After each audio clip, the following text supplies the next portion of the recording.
Johnny Mac with your daily comedy news. A lot of new listeners discovering the show this week. Welcome. The normal format is I start with late night and then do simple stories, then more complicated stories on the back end. Starting with late night, Stephen Colbert said the 7-day average for new reported cases of Omicron in the U.S. topped 700,000. 700,000, that's the population of Denver, and you know you're in trouble when you're higher than the people of Denver. Fallon, guys, today the CEO of Pfizer said its vaccine for the Omicron variant will be ready in March, so get ready for the craziest St. Patrick's Day in the history of the world. It feels like this March Madness will be filling out brackets to predict which of the 68 variants will become the dominant strain, Colbert. But Omicron could be over by Groundhog Day, which would be just in time because scientists in Cyprus have found 25 cases of a strain of the coronavirus. They say combines elements of the Delta and Omicron variants. They're calling it Deltacron. Deltacron, also the name of the disappointing transformer who turns into a delayed flight for Atlanta. That's good. Seth. Scientists are currently disputing a new study that claims there's Deltacron, and the only thing that can stop it is the Pfizerna vaccine. Fallon, pretty soon the CEO of Pfizer is going to be on Instagram Live like, new vaccine just dropped, sound off in the comments. Kimmel, I honestly have no idea how I haven't been infected with this. I'm starting to feel like before I lost my virginity, everyone else had. I know I probably will eventually, and when I finally do, I hope it goes as fast as losing my virginity did. Kimmel talked about Bob Saget, saying if you read anything about Bob online, if you saw any of the many thoughts from people who knew him personally, a word that came up a lot was the sweetest. And Bob was the sweetest. He was the sweetest man. If you had to pick one word to describe him, that was it, sweetest. I have so many wonderfully kind and supportive texts and emails and calls from Bob. He'd write sometimes just to tell me he loved me, and I know he did that for many people. He had something funny to say about everything and nothing bad to say about anyone, never. I'll talk more about Bob Saget in the second half of the podcast. From Deadline, Hulu has ordered a series called Reboot. This will star Packer Keegan Michael Key. If you're new, the Pack are my celebrity crushes. We'll get into that some other day. Steeped in the irony of the TV industry continuing to reboot hit shows from the past, Reboot starts when Hulu reboots an early 2000s family sitcom, forcing its dysfunctional cast back together. Now they must deal with their unresolved issues in today's fast-changing world. Packer Keegan Michael Key plays Reed Sterling, a fussy actor on the fictitious family multicam sitcom Step Right Up. Reed Sterling graduated from the Yale School of Drama and resents the show for ruining his career. Johnny Knoxville plays Clay Barber, a dark and filthy stand-up comedian whose only real acting job was on the same bright and sunny sitcom. Judy Greer will play Brie Marie Larson, great name, a small-town pageant girl who always dreamed of being an actress and a princess, and both somehow came true. Speaking of reboots, USA Today says the claim that Fox announced a reboot of King of the Hill, not true. The rumor was that King of the Hill would come back March 19th. It's not true. The rumor said Fox announced a King of the Hill reboot with an all-new season and episodes with the characters older, and that would come out March 19th. It's not true.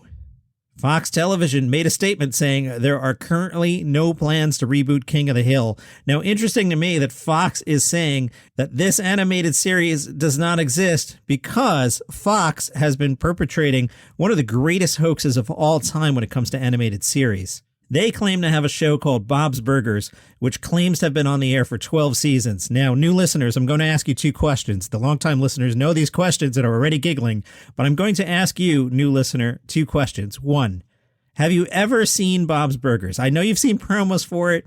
I know you've heard Joe Buck telling you it was coming on after the game, but have you ever actually seen Bob's Burgers on your TV? The answer, of course, is no.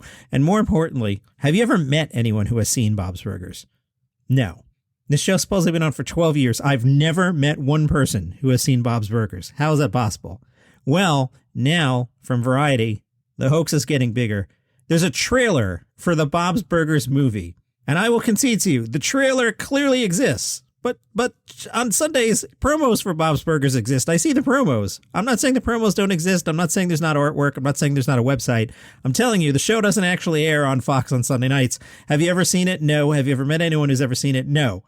Put your TV on any Sunday night when Bob's Burgers is supposedly on. It's not on. They're showing a test pattern. In the trailer for this Bob's Burgers movie, it kicks off with a salacious montage of burger ingredients before cutting to the Belcher family's matriarch, Linda, sporting a uniform combining a burger costume and a polka dot bikini.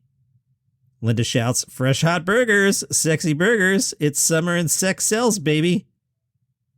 The Bob's Burgers movie follows the trials of the Belchers after a sinkhole opens in front of their Bob's Burgers restaurant, severing the family from the source of their livelihood.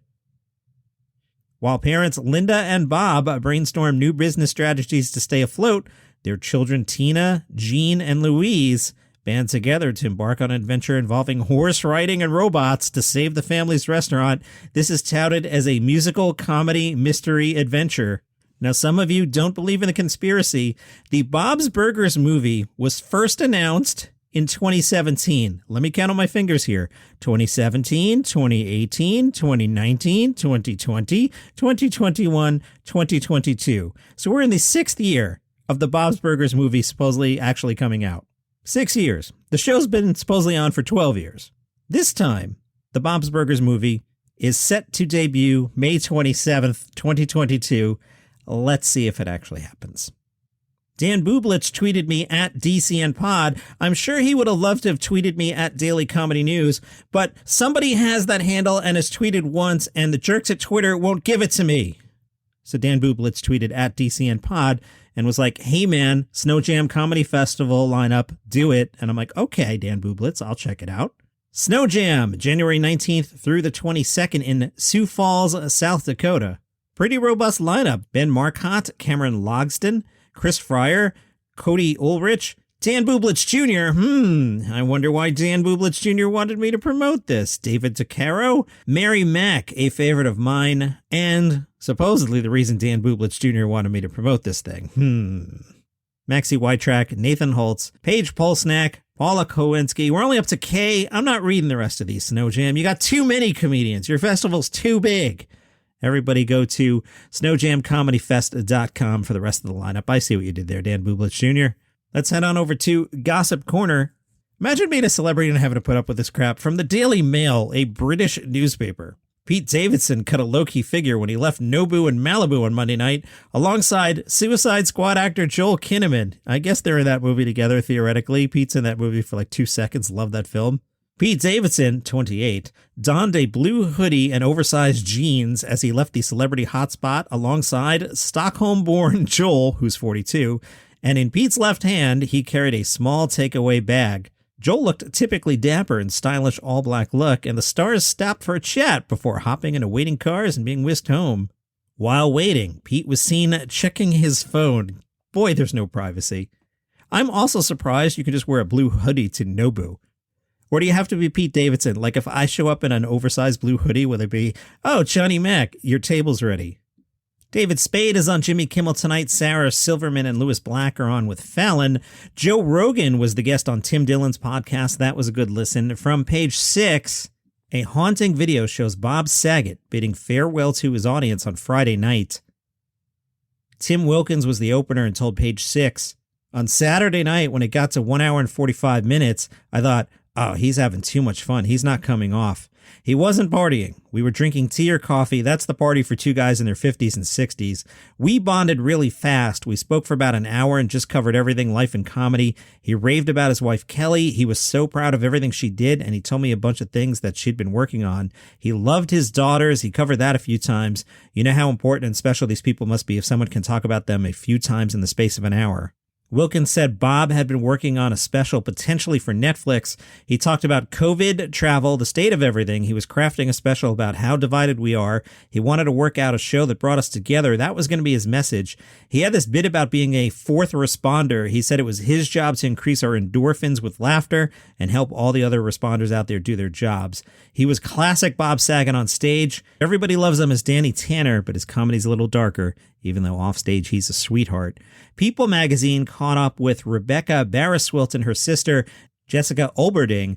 They were at Bob Saget's final performance. Olberding said he kept telling us so many times he was testing new material for a special and he couldn't wait to try it out. He was talking to people in the crowd, riffing with them. Bob would often do that. It's such a small venue anyway. It was a really intimate setting. There was a gentleman in the front row who was there with his daughters who kind of ranged in age from like middle schooler to adult. He talked with him in front of us for about 5 minutes and teared up, telling us about how this guy reminded Bob of himself and his own daughters.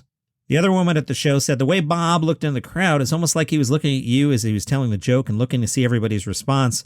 Specifically with this last show, he kind of did demographic research before he showed up and made a lot of jabs at the area. The concert hall where it was held was for people that drive around in golf carts. One thing he did mention was how many of his friends like Norm Macdonald and Robin Williams had passed away early. He felt they should still be here and had left far too long ahead of their time. Comedian George Wallace shared, Bob was my friend for more than 42 years. To truly honor him, fight the sadness and come with the laughter. It was his gift to find humor in darkness. Trust me, he'd already have a joke written about you. He always had a smile, the best smile. I recommended my dentist to him, and the rest is history. Mike Young often opened for Bob Saget. He spoke to Variety. They were about to do a 20-city tour together starting at the end of January. Young told Variety, my biggest takeaway from Bob as a comic was his ability to be open and honest. He would crack his heart open and let the audience know who he really was. You could really see his sensitivity up there. One time, they flew to Omaha, Nebraska for a show. Their driver couldn't see where to pick them up, so she left the car outside and walked to the airport to find the comedians. She led Saget and Young back to the car, but it was being loaded onto a tow truck, so Saget sprinted toward the tow truck and convinced the driver to release the car. Young says the lady was so shaken up, so Bob tells her to get in the back seat and relax. Bob takes her keys and he drives us to the hotel himself, making sure that she got back to the situation safely. That's the kind of dude he was. He just wanted to take care of everybody. Before he died, Bob Saget was directing a documentary about actor and comedian Martin Mull. Young says Bob was nowhere near wanting to retire. He had a lot more to give. I can't believe I'm talking about him in past tense. He loved his family and friends. Bob wanted to make sure everybody was okay. He was a loving soul who gave his all. That was his legacy, and that is your comedy news for today. You can follow the show on Apple Podcasts, Spotify, Google Podcasts, Good Pods, Pandora, wherever you get your shows. See you tomorrow.